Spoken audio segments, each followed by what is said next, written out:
Welcome back everyone. So, we are studying NPTEL course on topological phases of matter.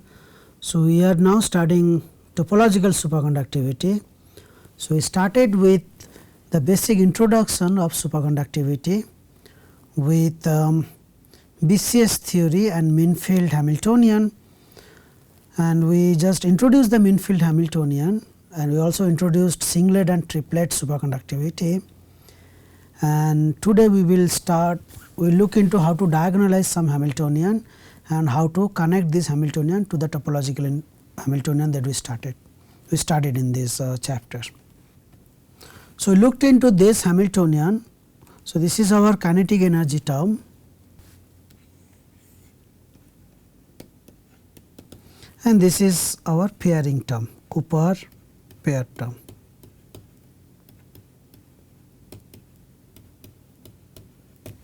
Okay. And we do not need the ground state energy anymore. So, now we see that this is C dagger C, but this is just C and C. Okay. So, how to make it look like a matrix? To define it as a matrix, so we need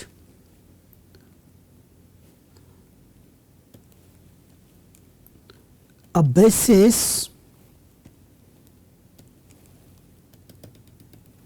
that would have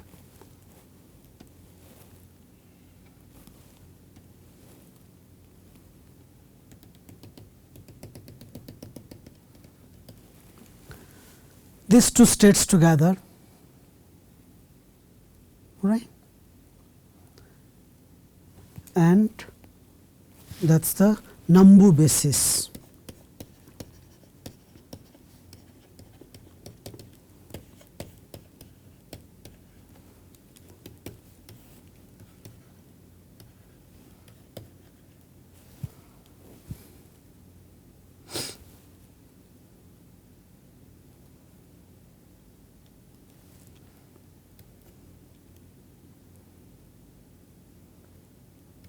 I can have sigma prime and plus. So, now we have a basis in which I will have a holes and electron together. So, this is a particle hole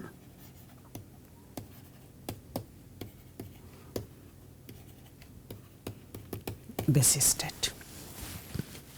Okay. So, with that you can write the Hamiltonian.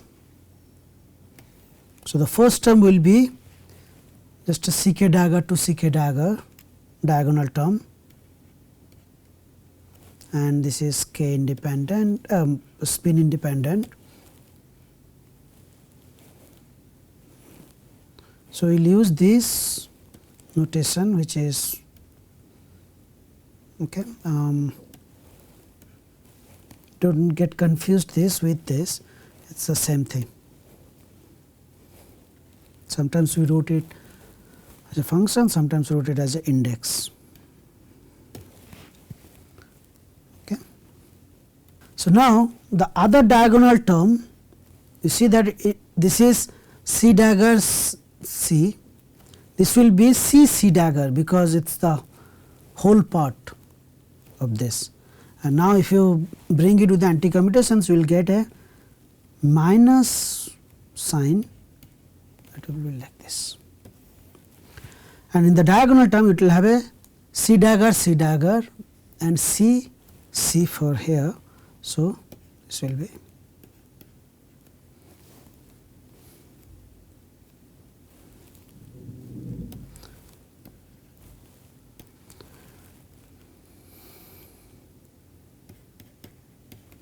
this is Hermitian conjugate.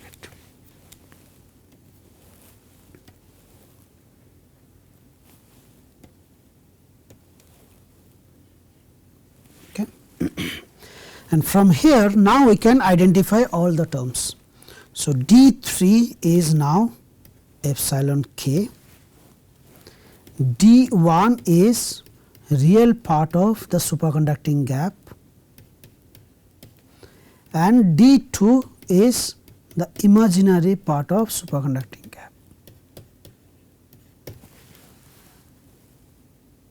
Right.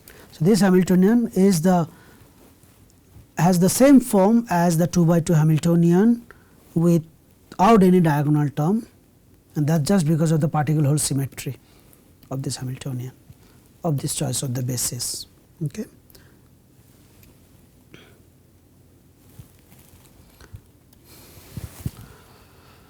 Before we make the connections to topology, we say how do we diagonalize it. So, generally we diagonalize in the same way we diagonalize any 2 by 2 Hamiltonian with a unitary matrix, and that gives us the eigenvector, and we often write those eigenvectors. So, the eigenvalues are obviously particle hole symmetric, which will be plus minus d, and that is nothing but plus minus epsilon square plus delta square, right.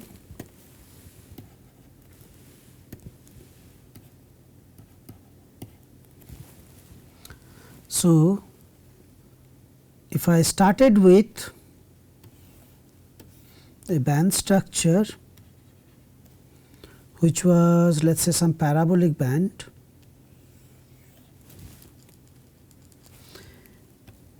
when delta equal to 0,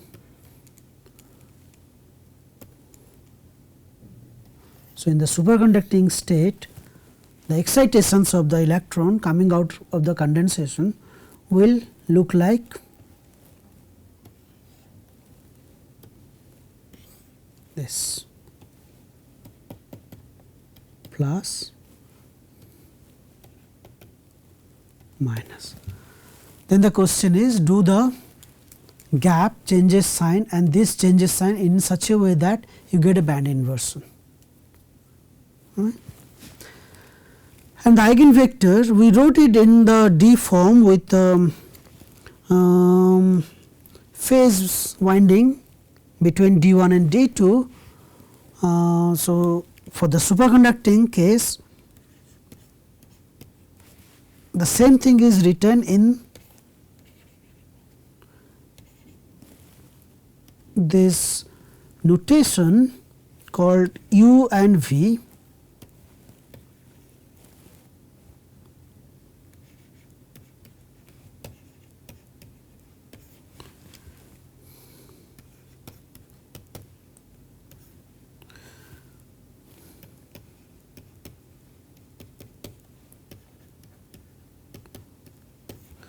Where UK is 1 over square root of 2 1 minus epsilon k by epsilon plus or minus is just a magnitude, and then the Vk would be, there is a, so it is UK square, Vk square is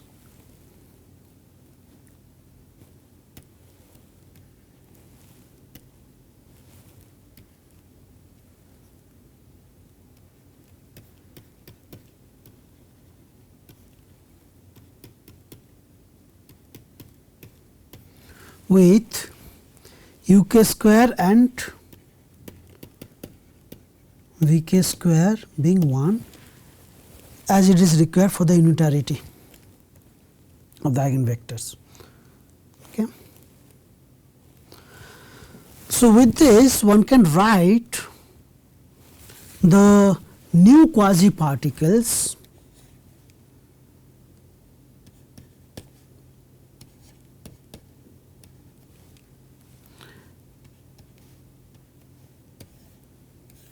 just a notation about whether to put a dagger there or not. So, it will be the unitary matrix Ck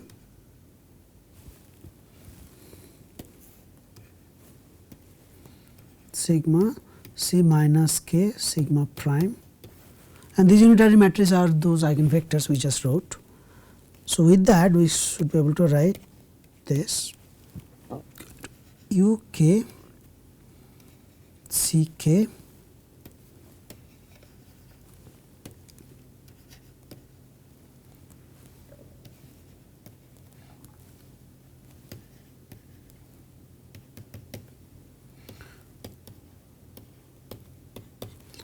and the second term is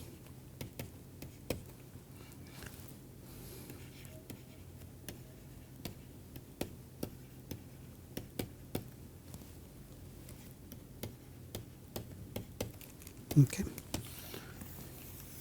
So, these are called Bogoliubov quasi-particles. You can see it is a mixture of linear superposition of holes and electrons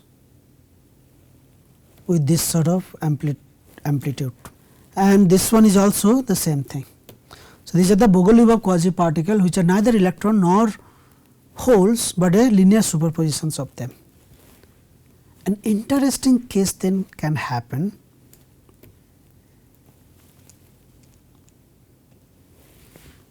when k equal to minus k and sigma equal to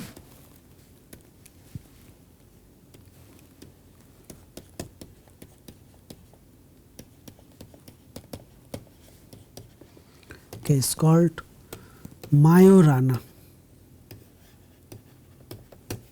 Fermions. When k is equal to minus k and sigma is equal to sigma prime. So, this happens when k equal to 0 and k at high symmetry points,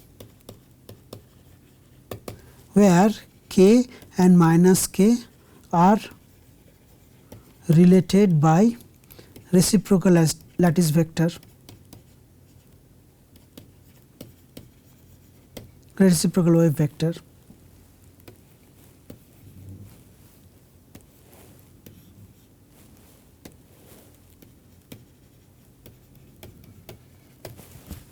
So, what happens at that point? At this point, this is equal to this,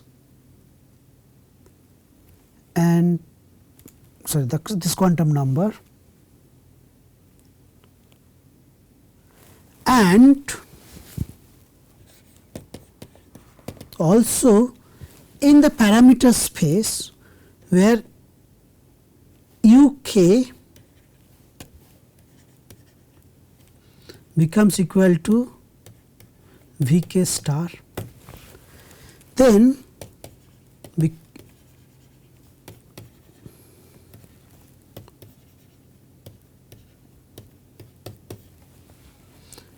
becomes equal to dagger. Okay. Maybe I will choose a negative sign.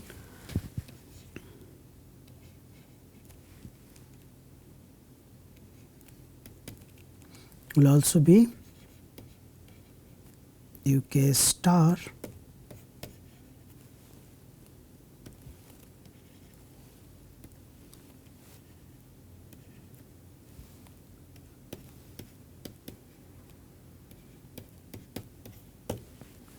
will also be 2k dagger. So, there is a I required, I think, right. So, okay, let me do it this way. Okay.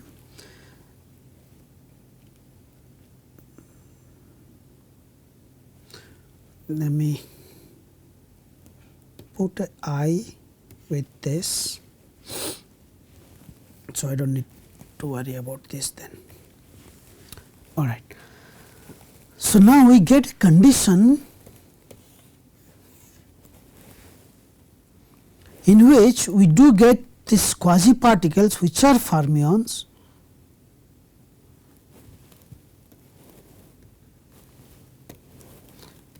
but they are Hermitian conjugate to each other.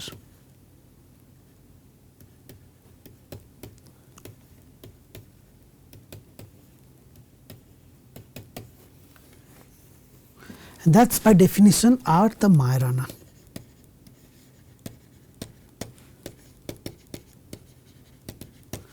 Fermions. And why they are fermion? Because you can just go back to this form and you can show that they are indeed fermions.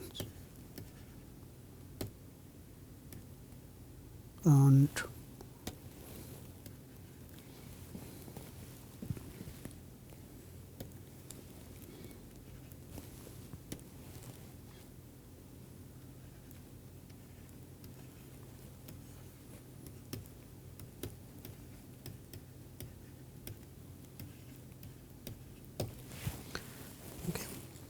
that is because these guys are unitary, and you have this condition that guarantees that these guys remains fermions since these are fermions.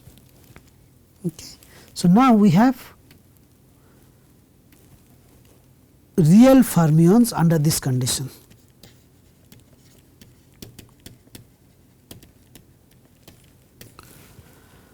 So, an electron then,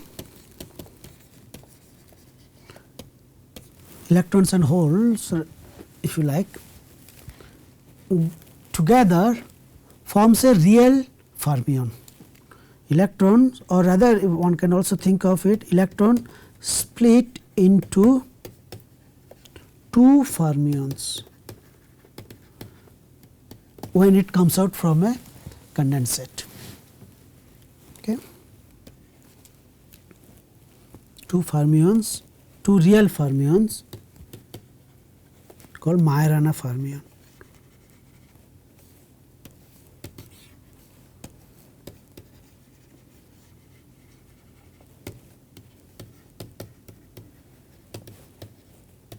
Okay. It is not so surprising because electrons' wave functions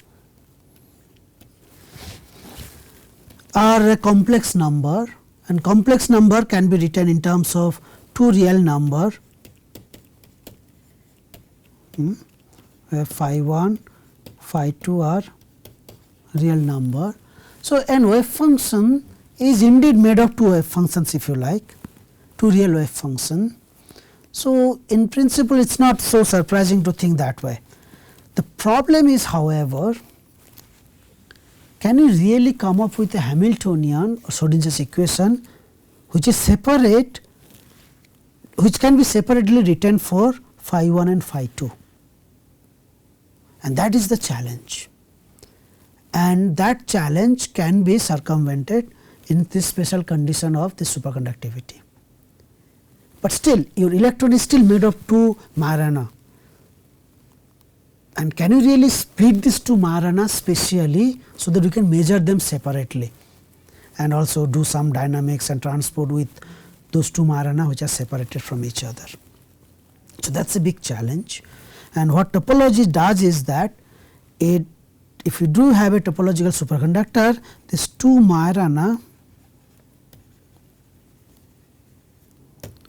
Majораnas can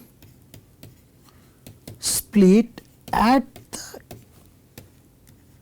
edge in real space.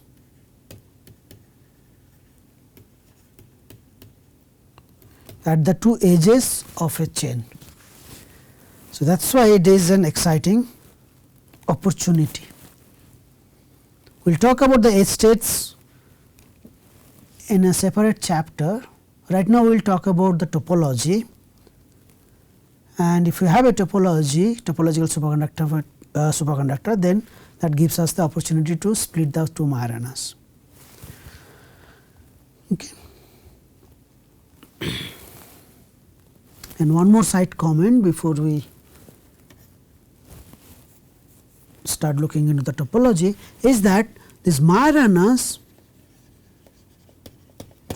are either defined in real space or in momentum space. Why? Because if I think of this as a Majorana, let it put any one of them, and we do a Fourier transformation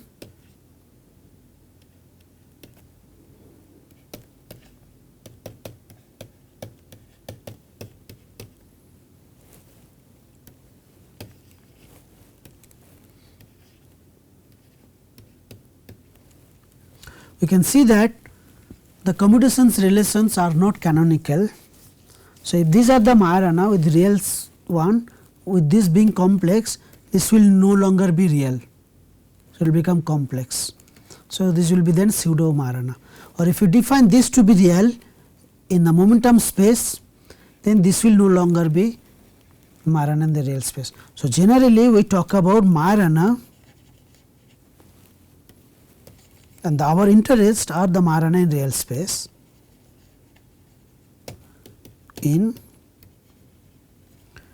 real space which would be A I dagger is equal to A I, and the commutations relations will also be A I and P J equal to A B I J. There is a factor of 2 that comes when it is the Majorana.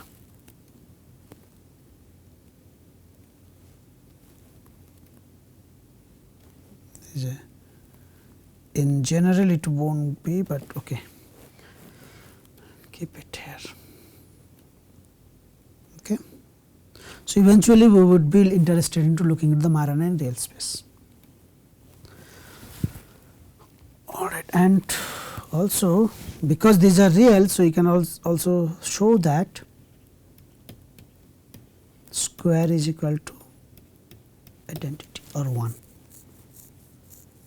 So, you can still have only 2 Majorana, sorry 1 Majorana at a given site, as that is the case for fermion exclusion principles.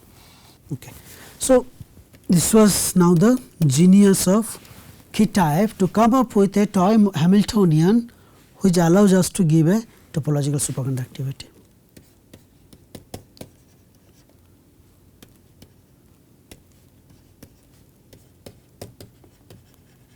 P wave super conducting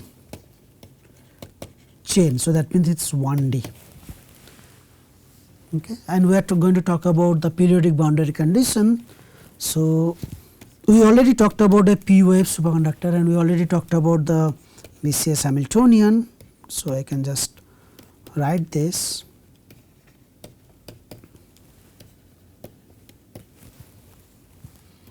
Delta k C k and okay. So, let me start with and then.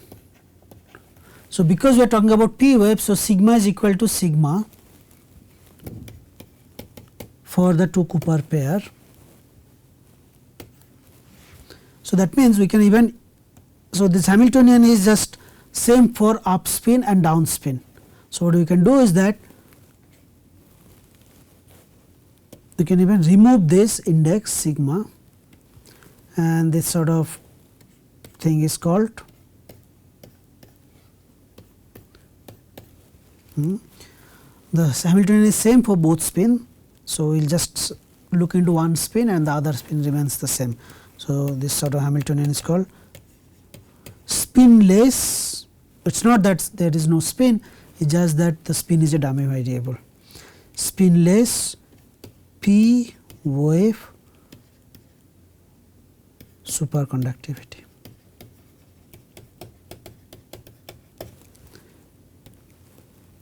And we are going to talk about P wave. Okay, I will write it here. So, we will take delta k equal to minus 2t cosine k. I just have one variable and A is said to be 1 minus mu chemical potential, and I am going to choose P wave, and we will use 2 delta 0, 2 is chosen for some future convenience, and I will use I sine k. Again I is a phase, but that will be easier to.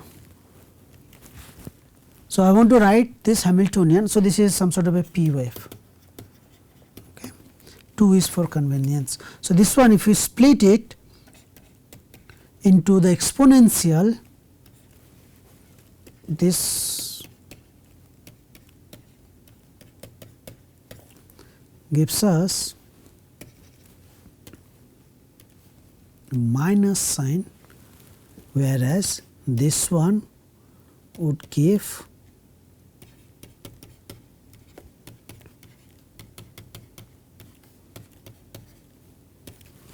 okay. So, now we can Fourier transform this Hamiltonian into real space, and I have side I plus 1, side I minus 1,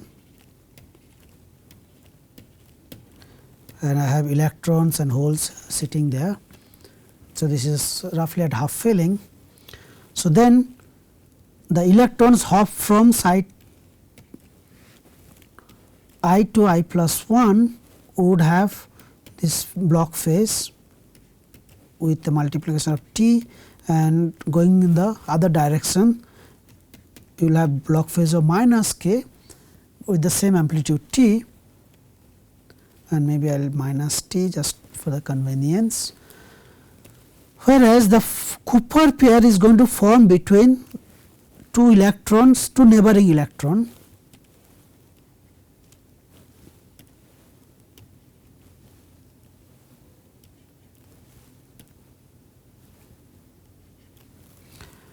Okay, and that is the interesting term. So, you will have a pairing gap with e to the power I k, whereas here the pairing between this side going the reverse way, it will be minus delta 0 e to the power minus I k. As you change k goes to minus k, you get a pairing to be minus, this minus sign. Okay. And this seems very similar to the hopping between a s orbital and px orbital, that or pz orbital we talked about earlier, which also gave us opposite phase, but now we get it with superconductivity. Okay. So, with that then we can write the Hamiltonian in real space, which will be minus t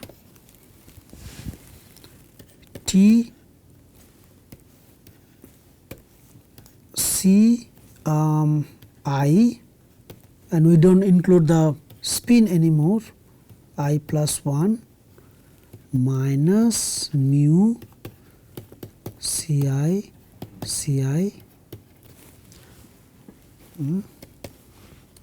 and the complex Hermitian conjugate to go in the other direction, and whereas delta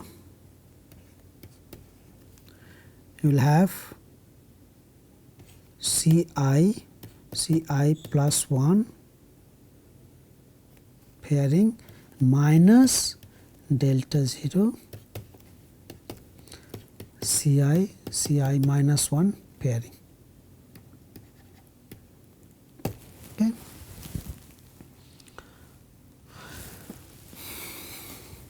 So, now one simplifications we can do to rewrite this Hamiltonian in the momentum space. So, this is the real space Hamiltonian. Now, let us go back to the momentum space Hamiltonian. So, this Hamiltonian in the basis of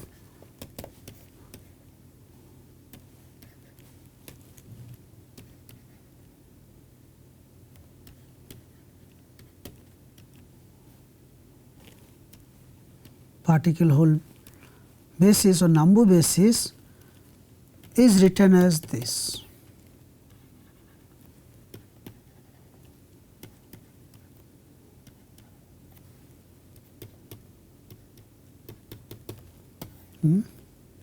And these are indeed completely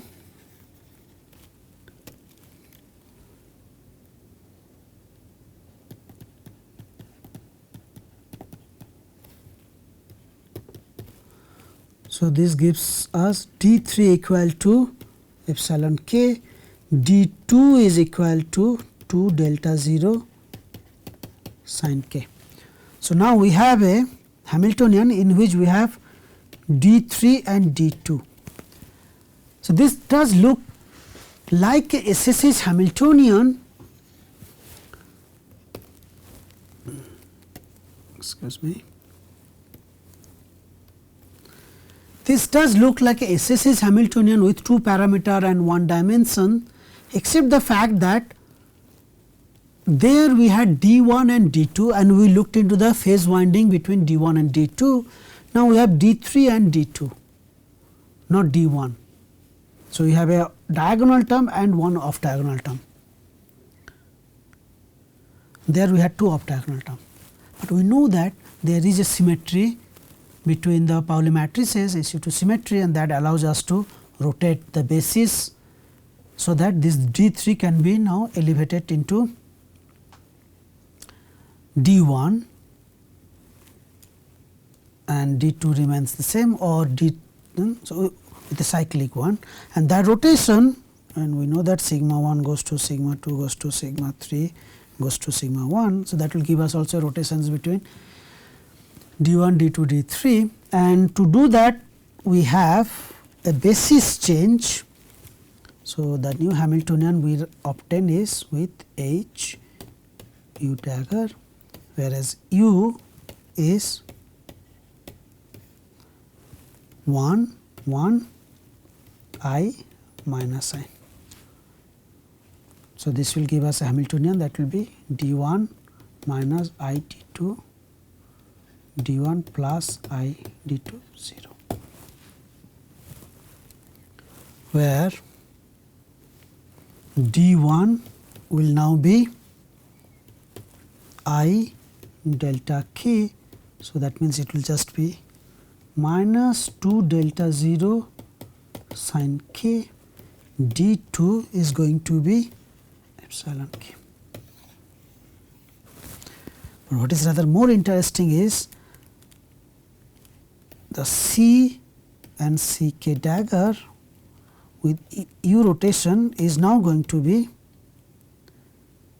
a basis which will mix the particles and hole with this,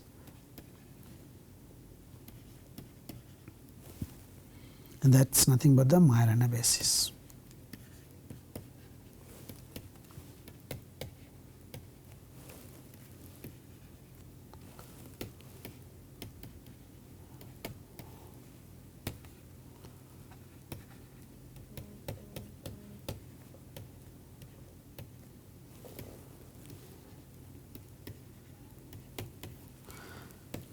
So, they are not Majorana at all k points except when k equal to minus k, which is at k equal to 0,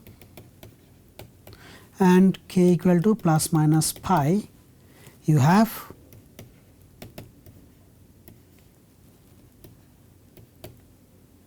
dagger.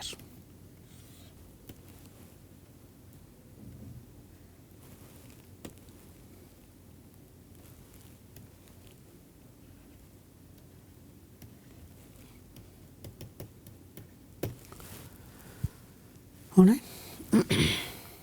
So, in this Majorana basis, this is our Hamiltonian H prime.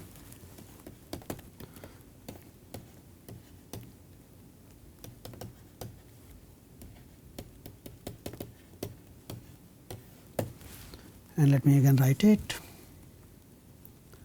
D1 is equal to I delta k, which is equal to minus 2 delta 0 sin k, D2 is equal to epsilon k. So, now what is the criteria for the topological phase? Both has to change sign as you go from minus k to plus k. So, D2 changes sign, D2 vanishes at these 2 points. This will be D1, whereas D2 will change sign, depends on the chemical potential and T.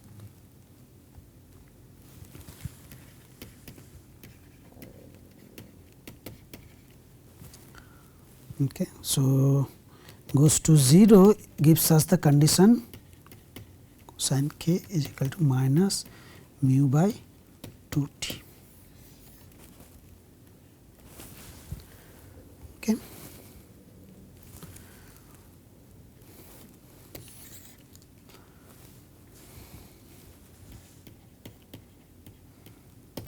So, it is the chemical potential and the hopping that has to be tuned here, not the superconducting gap.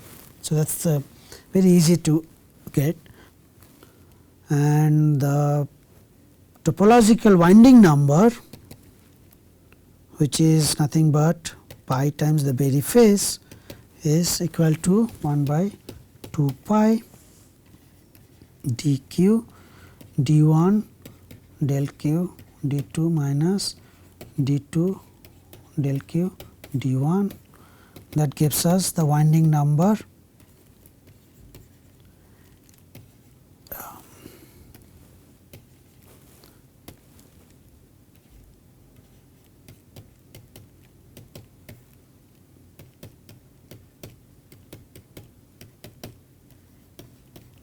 where phi is equal to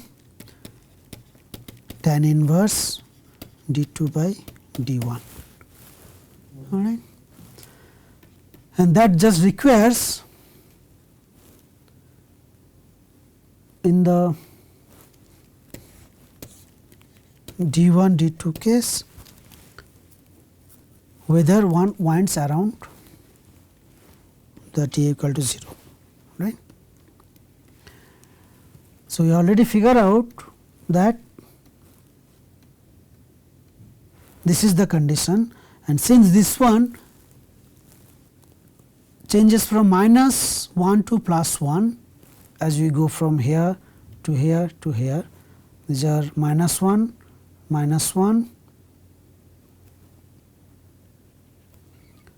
okay, minus 1, plus 1, minus 1.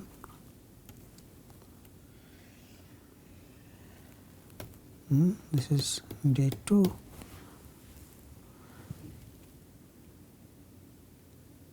So, the phase transitions can only happen when this ratio is within plus minus 1. So, minus 1 plus 1. Okay.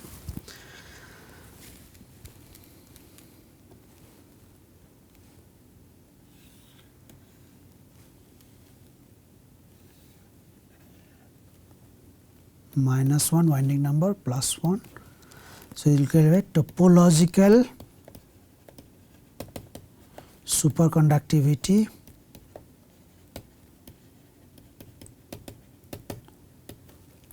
and also topological superconductivity, and these are trivial or non-topological superconductivity.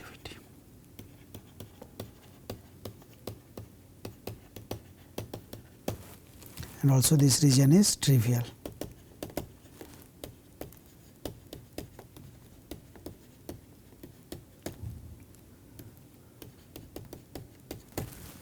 Right.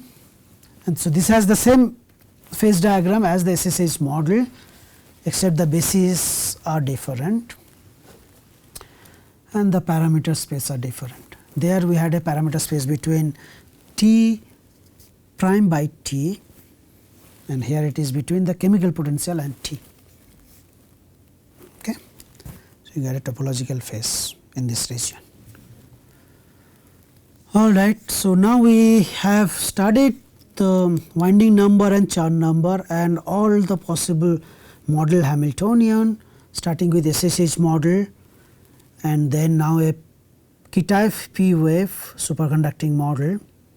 We also started Rice-Millet model for the charge number in 2D, and also we studied topological semi-metals and all the topological phase transition from a trivial to a non-trivial and between two non-trivial phase always pass through a degenerate point, which were the topological semi-metals, in which you have Dirac cones and in complicated case you can also have nodal lines and wild semi-metals.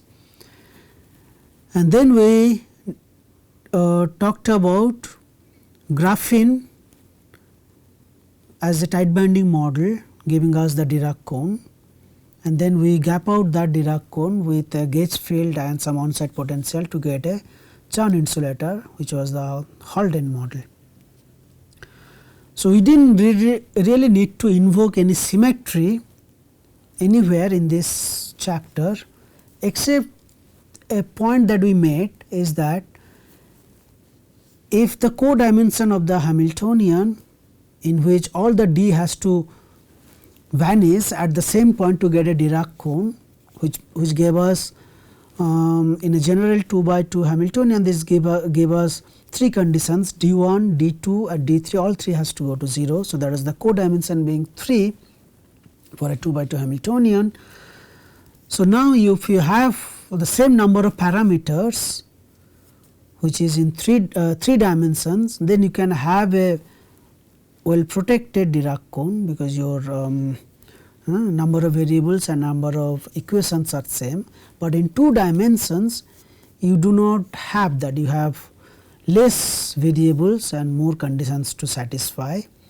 So, those Dirac cones are not stable, it can be gapped out by the D3 term. So, that means you need some symmetry, and symmetry plays a very important role for not only for the Dirac cones, but also to classify these topological phases and also protect them.